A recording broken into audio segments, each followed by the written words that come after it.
ibyishimo mu mutima kuko nacunguwe. Yorodani n'ubwisuma n'inyuka kuyambuka, kandi namwe nimuhumure dufite umurengezi. Jyewe icyo mukundira nuko atadutererana, ababarana natwe kandi kwishimana natwe.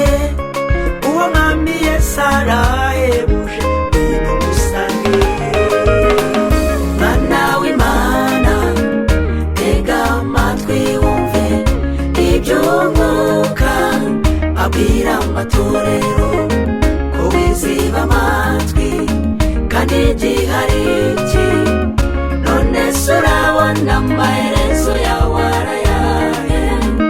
Kandi umenye ko Umwuka w'Imana atazahora aruhanya n'abantu. Mwana w'Imana tega amatwi wumve iby'Umwuka abwira amatorero, ko wiziba amatwi kandi gihari iki. None se urabona amaherezo yawe arayahe? Kandi umenye ko Umwuka w'Imana atazahora aruhanya n'abantu.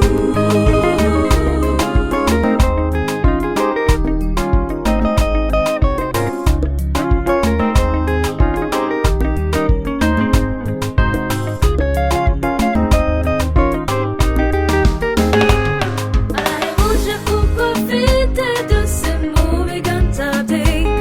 N'umubyeyi w'imbabazi aradukunda by'ukuri, yamanitswe ku giti kugira ngo ducungurwe.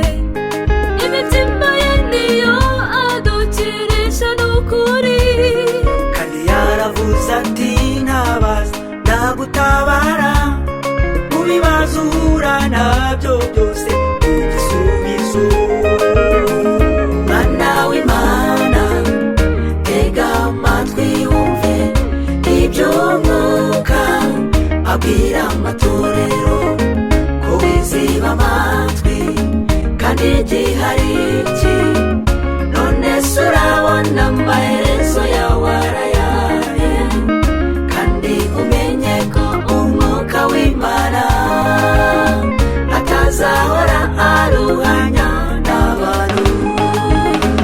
Mwana w'Imana tega amatwi wumve iby'Umwuka abwira amatorero, ko wiziba amatwi kandi gihari iki.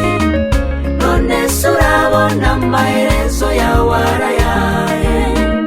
Kandi umenye ko Umwuka w'Imana atazahora aruhanya n'abantu.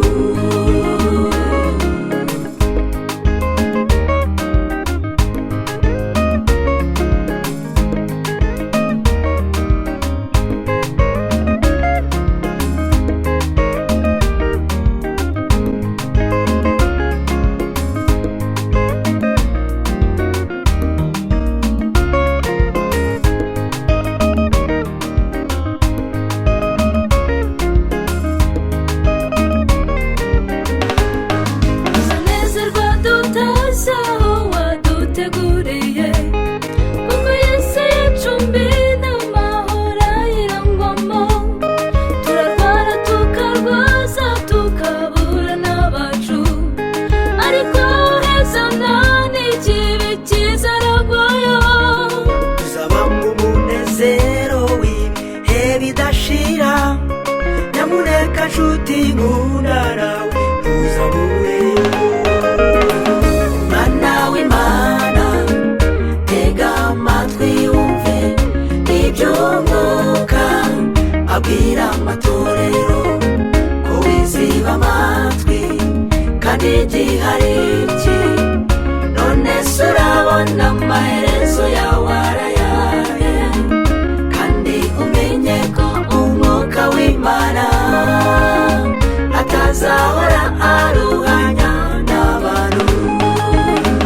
Mwana w'Imana tega amatwi wumve ibyo y'umwuka abwira amatorero ko wiziba amatwi kandi igihe ari iki none se urabona